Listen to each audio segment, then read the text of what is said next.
that Patterson tormented the animal, which is why it bit him on the arm, causing a wound that required 22 staples to close. Under state law, people are allowed to kill iguanas, an invasive species, in a quick and humane manner. A necropsy, though, showed the iguana had a lacerated liver, broken pelvis, and internal bleeding, which were painful and terrifying injuries.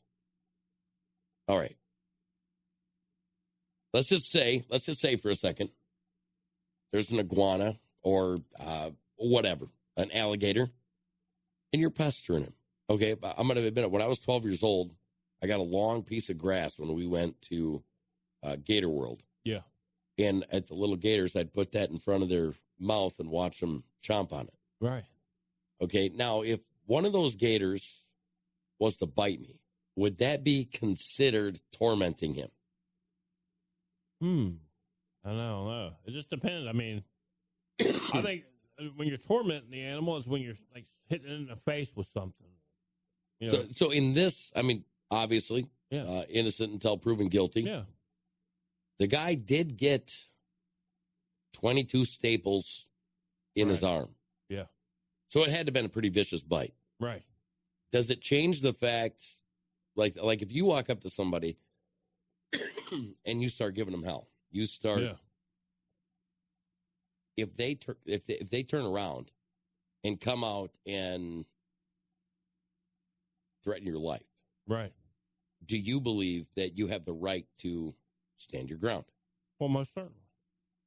So are they wrong for charging this guy? No, not really. Because it's a fine line we walk right there. It is. I haven't seen the video. Don't know if I really want to. Yeah. I'm an animal lover. I am too. Are you? Yeah, I am. I don't own any, but I love animals. I like going to the zoo every year. We used to do. Well, it's odd that you'd use a stand your ground law, which is supposed to be human to human. Yeah. With an iguana. And then you take the fact, okay, if he had a bite that required 22 staples. Right. For some reason, they couldn't do regular stitches, so it had to have been a pretty vicious bite. Right. I'm under the... Maybe he had it coming? Well... I mean, really. I mean, he was antagonizing. Well, that's the thing. Slap a lion in the face, and if you get bit, whose fault is it? Yeah, if he's roaring, you know why. I don't know. It does get to me. That one bothers me a little bit. It is a fine line, and because you got to remember they're wild. They're not tame. They are and they are invasive, and that's the big thing to me. Even a cat is wild.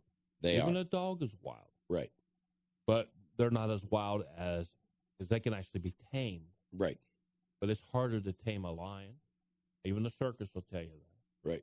Just ask Congress.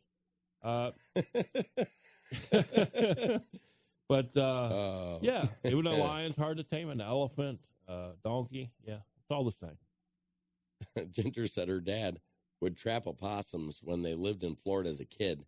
Then they'd chase it around the backyard and kill it with a baseball bat. I mean, that was kind of the way a long time ago. I mean, a lot of people did that stuff. Oh, yeah. Like opossums now, I leave them alone. Yeah, enough of them get hit by cars on our highway. Well, after I got Lyme disease and I found out how many ticks they eat, I'm like, that's a tick-eating machine. Right. You know, but different animals require, like, I'm just telling you, right. I don't like poisonous snakes, especially with my little girls outside. Right. They may meet their maker if I come across them. You know what I'm saying? Yeah. I almost had a story for the show on Lyme disease the other day, but it was just too daggone long, man. It's always long. I mean, they're always any story about Lyme that I've ever read is long. Is a page and a half to 5 pages. But it's a new Lyme disease. You guys got to pay attention this year because there's a new disease. They're not calling it Lyme. I can't remember what it's an offshoot of. But it is. It's off of the Lyme disease. But see, it's kind of weird how these diseases just all of a sudden form on the own. That's what I want to know. How do they just form out of the blue? Yeah.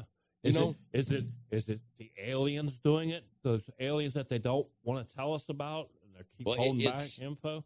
It's something.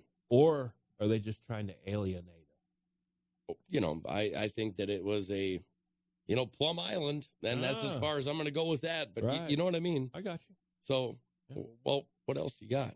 Oh, what I've got? Yeah, what do you got? I have got Bond in a sewer grate. Found in a sewer grate. Bond.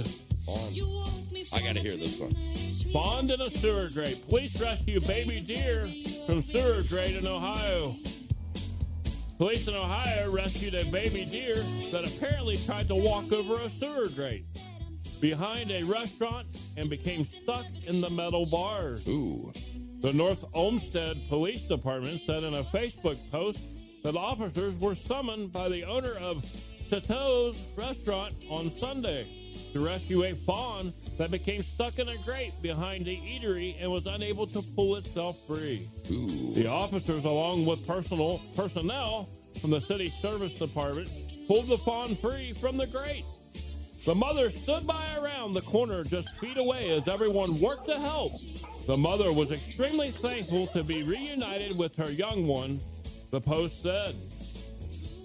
Wow. I don't even know where that sound comes from. Right? I know where it came from. Sorry. All right. Thank you, Doug. It's But what's your thoughts, Hank? weird. I think it's because it's a fawn. I think you got to let it go, you know? Everybody's like, oh, there's some deer meat if you're a hunter, But not really. Not a fawn. Not no, a fawn. I don't know. I don't look at fawns or does, all them as meat. If I want to eat real deer meat, I want it to be right. A female deer, actually, because they're actually tender. Well, it's all on how you make them, I think. But anymore. Yeah, if you saute it with onions. Well, this last deer season, I watched a couple of yearlings play out in front of me for 45 minutes. Right. It's got to be the right time, the right shot, the right animal. For me. I think sometimes we just have to sit back. You have to sit back in your tree stand and say, hey, too small, got to let it go. Just enjoy what God created there, and then we'll see in another year or two. Well, and I grow up. I do that. I absolutely love that. You know what I mean? Right. However, I have nothing against anybody, hunting for food. No, me either. But I always say let the little ones go until they get older. Because it's not even worth it, really. Well, you don't get very much meat, No. But as far as fawns go, I've been out morel hunting before and literally walked up on babies that have been born within an hour. Yeah. And I stay away from them, but I get close enough to see them, but not, you know what I'm talking about. Right. I see something really cool here, and I want to know what you think. Okay, teenagers, we've kind of got this feeling about teenagers that they are, I don't want to say inferior, but they turn into soy boys maybe. Yeah. Soy girls. Not all of them. Yeah. Okay, check this out. This is a teen that fights off a bear to protect 3 dogs. Oh, wow. And I'm not kidding when I say, you just watch this. Okay, ready? Here we go. Are you ready? Yeah. That bear turns around and tries to bite him there. Did you see that? Yeah. Trying to save the dogs, and the bear ends up crawling back. Wow. Yeah, check that out. The teen runs out, but look at there. 2 little baby bears. Yeah. Just bear to protect her. Now there comes the dogs. The little ones run. Another little dog. Oh, the big dog got hit. And there comes the teen. Boom! Pushes the bear back while the bear tries to bite him. Amazing footage. Don't do this. Yeah. But I don't know what that teen's wearing. But yeah, that's a lot to try to protect your dogs.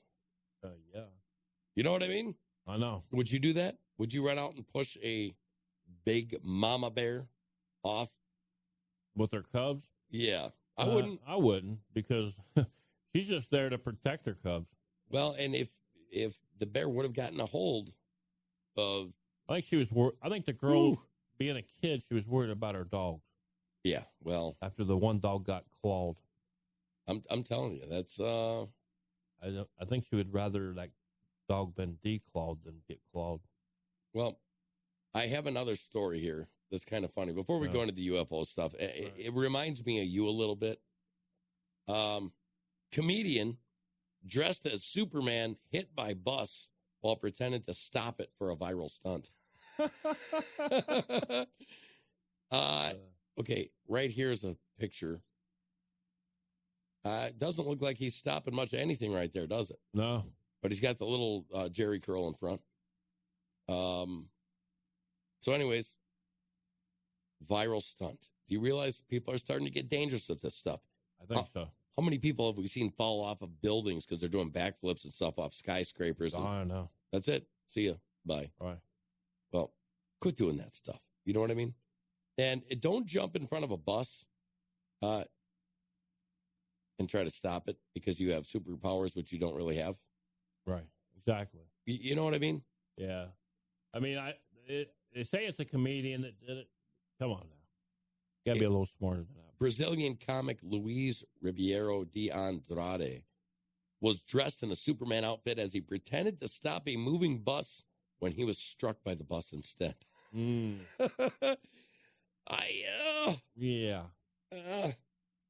Can you say bug on the windshield? I can say something. Don't. Yeah. Right? Don't attempt this at home. Don't do it. Danger. Yeah. Really. Danger. It is. It's danger. Danger. Sorry, dude. Don't get in front of a moving bus. You're not Superman. You're not Super Dan. Well, so don't even try it, man. You're not Super Dan. You're not Super Dan. And you don't try it, man. Stay away from the danger. Right. Okay. Now I've got this. We go from you to me. Belgian Rambo. I don't know, man. I couldn't like Belgian Rambo. Hey, I like some waffles. Yeah, well, listen, I mean, there are fears in Belgium that an armed anti-lockdown extremist wants to kill 10 people on a hit list. Oh, boy. Far-right terrorist Corporal Jurgen Konings, who has been dubbed the Belgian Rambo, has evaded capture during a nationwide manhunt for the last 2 weeks. Belgian police have reportedly beefed up security for those on Konings' list, which include his ex-wife, her lawyer, Belgian Defense Minister Ludwien de Donder, and a top COVID-19 expert. Konings reportedly wrote the list, then emptied his bank account, and then disappeared. Reports say Konings was armed with heavy weapons, including 4 anti-tank rocket launchers from a barracks when he went missing. Okay, let me ask you something. How are they going to find this dude if they can't even stop people from getting anti-tank rocket launchers? I know, right? You know what I'm saying? In Double letters, standard here. he said he no longer wanted to live in a society ruled by politicians and virologists and wanted to join the resistance. Konings, 46, abandoned his car on May 18th near a national park in Limburg. The rocket launchers were reportedly found in the car. Konings is a former sniper who served in Iraq and Afghanistan. The report said the rest of the people who have been in the given extra security include senior figures in the Belgian military, which disciplined him for his political views last year. Well, why are they disciplining him for his... you can't have an opinion anymore. That's right. Oh, no. It's only government opinion that matters. Come on now. Yeah, well, this guy was disciplined for his opinion. Well, does it make sense why the First Amendment is so... Yeah. You know, but even, I have to say, even in our military, you don't have the right to the First Amendment when you sign the dotted line. Yeah. Speaking of which, very proud of my nephew. He is now down at the base. Won't be able to talk to him for a long time. Right. But attitude changed everything, and he's got a great one. He's got a good head on his shoulders, I'm sure. Amen. But Belgian Rambo. I mean, who would have thunk it? Belgian Rambo. I never would have thought it. But I like that. I like that about Belgian waffle. Yeah. Okay. I'll fight Adrian for that. So we have been, hello, Kate. We have been talking about UFOs and crazy stuff that is coming out. Oh, yeah. Now, guess who stepped in the middle? Guess who stepped in the middle and is throwing shade on this expose we're going to read about UFOs? Not sure. Okay. Barack Hussein Obama. Oh, my gosh. Barack Hussein Obama has came out and literally said, hey, we can't allow this information about UFOs.